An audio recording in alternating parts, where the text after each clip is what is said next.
अस्सलाम वालेकुम dear students. First year computer science की आज की इस वीडियो में हम बात करेंगे financial concepts for business. Financial concepts को समझना डेफिनेटली एक बिजनेस को रन करने के लिए बहुत ज़्यादा जरूरी है।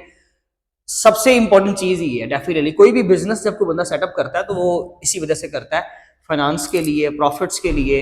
और इसमें कोई शक नहीं है, इसमें कोई डाउट नहीं है, हम कंट्रीब्यूशन देते हैं डेफिनेटली सोसाइटी में। जैसे कि ये एक यूट्यूब चैनल है, डेफिनेटली ये कंट्रीब्यूशन है मेरी तरफ से सोसाइटी के लिए, सोसाइटी में बेहतरी के लिए। But apart from this definitely उसमें मेरा एक मोटिव, एक एम जो है वो यहाँ से कुछ रेवेन्यू जनरेट करना है ना, उसमें से फिर मेरी प्रॉफिट निकलेगी एंड बाकी बहुत सारी इस तरह की चीजें। तो एक बिजनेस के लिए जो होता है वो सबसे इंपॉर्टेंट चीज होती है उसका फाइनेंस, उसके जो फाइनेंशियल कॉन्सेप्ट्स हैं वो हमने समझने की कोशिश करने हैं। शॉर्ट क्वेश्चंस ये आएंगे, मैंने डेफिनेशन बड़े अच्छे तरीके से जो बुक्स में लिखी हुई है मैंने वही निकाल के यहाँ पर लिखी है। आप लोगों ने बस इसका स्क्रीनशॉट लेना और पहले इसको समझने की कोशिश करनी है। Knowing how many works will help you make better decisions and grow your business. कहता है जी कि आपका जो पैसा है ना, जो उसका जो कैश है आपका, वो फ्लो कैसे करता है, काम कैसे करता है, इस चीज को समझना आपको ज्यादा अच्छे अंदाज से डिसीजन मेकिंग करने में हेल्प करेगा और आपके बिजनेस को ग्रो करने में भी हेल्प करेगा। अगर आप सही तरीके से पैसा इन्वेस्ट करो, राइट टाइम पे, राइट थिंग पे, और फिर आप राइट टाइम पे उस पैसे को वहां से निकालो, यानी कि प्रॉफिट अर्न करो, रेवेन्यू जनरेट करो, प्रॉफिट अर्न करो, कुछ चीजें सेव करो और फर्दर किसी और नए ऑपरेशन पर लगा दो। तो सही तरीके से अगर आप स्पेंड करोगे, इन्वेस्ट करोगे, तो आप ज्यादा अच्छे तरीके से अपने बिजनेस को ग्रो कर लोगे। अगर मैं एक चीज के ऊपर पैसा लगा के वन टाइम बैठ जाऊं और कहूं जी मैं सारी जिंदगी से पैसा निकालता रहूंगा, खाता रहूंगा, तो ऐसा पॉसिबल नहीं है। ऑब्वियसली मुझे वक्तन फवक्तन अपने उस बिजनेस के लिए मुझे कुछ ना कुछ अपनी तरफ से कंट्रीब्यूशंस देनी पड़ेंगी। एक जब अदारा बनता है, एक स्कूल की बात कर लेते हैं, किसी ने एक स्कूल बनाया, भाई डेफिनेटली 2 3 4 साल के बाद जब वन टाइम इन्वेस्टमेंट कर दी, बड़ा अच्छा स्कूल तैयार कर दिया, लेकिन बाद में डेफिनेटली फर्नीचर का इशू होगा, स्टेशनरी का मसला होगा, पेंट करवाना पड़ेगा, यूटिलिटी बिल्स आएंगे, फिर हमें कई चीजों की वायरिंग चेंज करवानी है, कभी पानी की सप्लाई का मसला हो गया है, कुछ भी हमें बहुत सारे एक्सपेंस करने पड़ते हैं और हमें वक्तन फवक्तन उस बिल्डिंग को एनहांस करना है, ग्रो करवाना है उस बिजनेस को, तो फिर डेफिनेटली आपको इन चीजों पे काम करना पड़ता है। वो सारी टर्म्स आप लोगों ने ध्यान से समझनी है। सबसे पहले जी रेवेन्यू एंड प्रॉफिट, ये बड़ी इंपॉर्टेंट टर्म्स है जी। रेवेन्यू का मतलब होता है जो टोटल अमाउंट आप किसी बिजनेस से निकालते हो, जो पैसा आप कमाते हो, total amount of money a business earns from selling goods और सर्विसेज। मैं सर्विस सेल कर रहा हूं यहाँ पे, मैं कोई प्रोडक्ट सेल नहीं कर रहा। इसी तरीके से गुड्स क्या होती है, जब आप, जैसे कि मैं कोई मार्कर सेल करता हूँ लेट से किसी को, तो ये एक मेरी प्रोडक्ट है। गुड्स यानी कि चीजें, अशिया, जो कोई चीज सेल करो, या कोई सर्विस, जैसे कि फ्रीलांसर्स होते हैं वो डेफिनेटली किसी को अगर वेबसाइट बनाकर देते हैं, सॉफ्टवेयर बनाकर देते हैं, कोई ऐप बनाकर दी, वेब पेज डिजाइन करके दिया, एसईओ की सर्विस दे दी, डिजिटल मार्केटिंग की सर्विस दे दी, तो ये सारी सर्विसेज हैं, ये गुड्स नहीं है, इनके फिजिकली कोई प्रोडक्ट वहां पे एग्जिस्ट नहीं करती। तो इन चीजों को बेचने के बाद, सर्विस बेचें या कोई चीज बेचें फिजिकल में, अगर उससे जो हमने पैसा कमाया उसको हम क्या बोलते हैं, रेवेन्यू। एग्जांपल क्या है, a shop in Lahore sells 100 school bags at ₹500।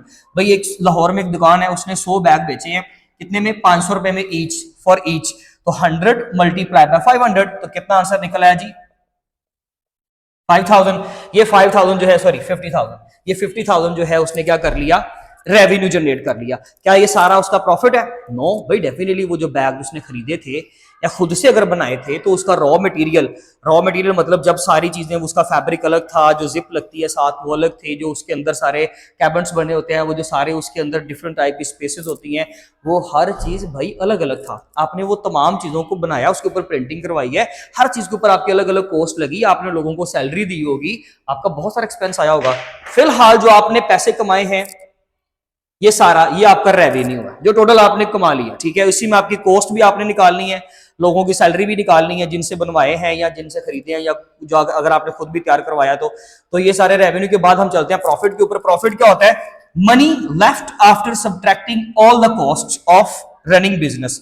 उस चलते हुए बिजनेस में भाई अगर आप जितना भी आपकी कॉस्ट आई है ना, आप उस पूरे पैसों में से, उन सारे पैसों में से, टोटल अमाउंट में से कॉस्ट निकाल दो, जो पीछे पैसे बच जाएंगे वो आपकी प्रॉफिट होगी। मिसाल के तौर पे कि अगर इसको बनाने में, इन चीजों को तैयार करने में जो कॉस्ट, जैसे कि सैलरी की कॉस्ट, जगह का रेंट भी था, 1 महीना लगा सपोज करें 100 बैग मैन्युफैक्चर करने में, मिसाल दे रहा हूं, तो एक महीने की सैलरी, उस जगह का जो यूटिलिटीज के खर्चे थे सारे, बिल, बिजली, गैस, जो भी चीजें थी सारी, उनका खर्चा, ठीक है। फिर उसको पिक करना, ड्रॉप करना, उसके लिए अगर आपको कोई वहां पे अगर आपका कोई एक्सपेंस हुआ है तो ये सारी जो आपके एक्सपेंसेस हैं ये सारे आपका कॉस्ट होती है, ठीक है जी। उस कॉस्ट को लेट्स से वो कहता है कि जी मिसाल के तौर पे वो कॉस्ट कितनी थी 30,000, तो आपने प्रॉफिट कैसे निकालना है, अपने टोटल रेवेन्यू में से कॉस्ट को निकाल दो। टोटल रेवेन्यू कितना किया 50,000 में से 30,000 को माइनस कर दो, 20,000 रुपीज पीछे बच गए, ये आपका प्रॉफिट है। एक्सपेंसेस एंड बजटिंग, हम लोगों को एक्सपेंस कैसे पता चलेगा और बजट क्या होता है, उन चीजों के बारे में बात करते हैं। एक्सपेंस की अगर बात करें, cost that a business incurs while operating, यानी कि कोई भी जब बिजनेस अपने अंदर कोई भी जब चीजें, जब हम उसके अंदर कोई भी चीजें इस्तेमाल करते हैं, या कोई भी लेट्स से के उसके ऑपरेशन के अंदर अगर आपको कोई भी चीज इस्तेमाल करनी पड़ रही है, कोई मशीनरी है, कोई लेबर है, वटएवर, जो भी सामान या कोई फिजिकल ह्यूमन बीइंग जिसके ऊपर भी आपको कॉस्ट आ रही है ना, वो सारा आपका एक्सपेंस है। एक बंदे की सैलरी आपके लिए डेफिनेटली, एक एंटरप्रेन्योर के लिए क्या होती है, उसके लिए एक एक्सपेंस होता है, वो सैलरी ने उसको हम एक्सपेंस ही काउंट करेंगे, ठीक है जी। फिर इसके अलावा रेंटल एक्सपेंसेस जो होते हैं, it includes rent, utilities, salaries and cost of material. उस सामान को, अगर आपने बैग्स ही बनाए हैं तो बैग को बनाने के लिए जो सामान आप लेकर आए हो वो सारा आपका मटेरियल है, रॉ मटेरियल है, उसकी कॉस्ट, सैलरीज वहां के स्टाफ की, यूटिलिटीज यानी कि आपका जो एक्सपेंसेस होते हैं सारे, जैसे कि आपका बिजली का जो बिल है, या अगर हम रेंट की बात करें उस जगह का जो खर्चा है, ये सारी चीजें, कोई चीज टूट गई, मशीनरी का कोई पुर्जा टूट गया, वो लेकर आपको आना पड़ा, तो ये सारी चीजें जो है आपकी किसके अंदर आ जाएंगी, एक्सपेंसेस के अंदर आ जाएंगी। इसी तरीके से जैसे कि उन्होंने एग्जांपल दिया कि bakery in Rawalpindi have budget, तो उसने पूरी लाइन लिखी हुई है वहां पे, उसका क्या बजट है जी, जरा देखें। रेंट का बजट उसका कितना है जी, 2 लाख। इंग्रेडिएंट्स यानी कि जो रॉ मटेरियल लेकर आते हैं उसका खर्चा कितना, एक्सपेंस कितना है, 1,50,000। सैलरीज कितनी है जी, 2,50,000। इसी तरह से यूटिलिटीज 1,50,000। टोटल जब हमने बजट बनाया ना, टोटल बजट जो उसका एक्सपेंस आना है, जो उसने खर्चा करना है, वो कितना है 750, यानी कि 7,50,000। अब इसका ये मतलब हुआ, अब यहीं पे हमने डिसीजन करना है कि भाई जो मैंने बजट बनाया उस रेवेन्यू के बाद जो मैं रेवेन्यू अर्न कर रहा हूं, क्या वो मेरा बजट सारा निकल रहा है। अगर तो निकल रहा है तो इसका मतलब है कि ठीक है, मतलब उसके ऊपर जितने भी पैसे बच रहे हैं मुझे प्रॉफिट हो रहा है। अदरवाइज अगर मेरा बजट भी पूरा नहीं हो रहा, मेरे बजट से कम रेवेन्यू निकल रहा है, तो मतलब कहीं ना कहीं लॉस हो रहा है, कहीं ना कहीं कोई इशू आ रहा है, या तो प्रोडक्ट कम पैसों पर जा रही है, या किसी भी तरह का कोई इशू आ रहा है। तो इस तरीके से हम लोगों को एक्सपेंस निकालना, बजटिंग निकालना आनी चाहिए। अब बात करते हैं इन्वेस्टमेंट एंड सेविंग्स की। अगर हम इन्वेस्टमेंट की बात करें तो जो पैसा हम किसी चीज के ऊपर लगाते हैं, लेट्स से जो हमारी बुक के अकॉर्डिंग एग्जांपल है, वो कहता है कि हमने इन्वेंट्री यानी कि सामान खरीदा किसी भी चीज के लिए, हमने 50,000 रुपए की वो चीज खरीद ली, तो वो मेरी क्या है, इन्वेस्टमेंट, जिसके ऊपर मेरी एक्सपेक्टेशंस क्या है कि मैं उन प्रोडक्ट्स को बनाने के बाद जब सेल करूंगा तो वहां से पैसे जो अर्न करूंगा, मेरे कॉस्ट निकालने के बाद जो पैसे बचेंगे वो मेरी क्या होगी, प्रॉफिट। उस प्रॉफिट में से अगर मैं वक्तन फवक्तन कुछ चीजें मंथली कुछ पैसे जो है वो अगर मैं साइड पे सेव करता जाता हूं, that will be my saving, वो मेरी क्या होंगी जी, सेविंग्स, जिसको फर्दर मैं चाहूं तो अपनी जात पे खर्च कर लूं, या कल को उसी बिजनेस पे लगा दूं, कोई नई मशीन ले आऊं, कोई नया लेट्स से कोई वहां पर एक मैं बिल्डिंग के अंदर ही एक नया रूम बना लूं, वहां पर कोई ऑपरेशनल टास्क शुरू कर दूं, तो वो मेरी सेविंग जो है वो बिजनेस की बेहतरी के लिए भी यूज हो सकती है और मेरी अपनी जात के ऊपर भी खर्चा हो सकता है।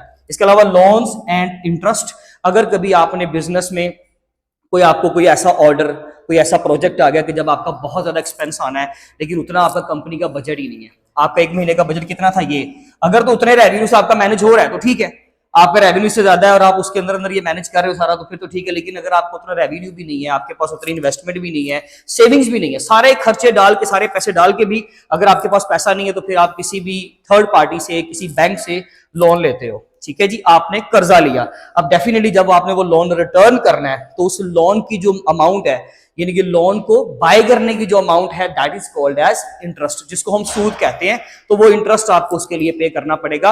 अगर आप कुछ मनी, कुछ पैसा बारो करते हो, that will be your loan, और उस लोन को जब आपने रिटर्न करना है तो विद इंटरेस्ट रिटर्न करना होता है, क्योंकि कोई भी बंदा जब आपको कर्जा देता है, बैंक वगैरह, ये थर्ड पार्टी, यारी दोस्ती की बात नहीं हो रही, हम बात कर रहे हैं ऑफिशियली, यानी कि कोई भी प्रोफेशनल लाइफ में, तो वहां पर अगर किसी को कोई लोन देता है तो वो इन रिटर्न क्या लेता है आपसे, कुछ ना कुछ परसेंटेज ऊपर फिक्स होती है, उसको हम क्या बोलते हैं, इंटरेस्ट बोलते हैं। ये सारी टर्म्स की अंडरस्टैंडिंग आपको होनी चाहिए, ताकि आपके पास फाइनेंशियल कॉन्सेप्ट स्ट्रांग होंगे तो आपका बिजनेस भी अच्छे तरीके से ग्रूम करेगा और ग्रो करेगा। आप इसका स्क्रीनशॉट ले लें। इंशाल्लाह मिलेंगे अपनी नेक्स्ट वीडियो में, तब तक अपना बहुत ज्यादा ख्याल रखें। Thank you so much. Allah Hafiz.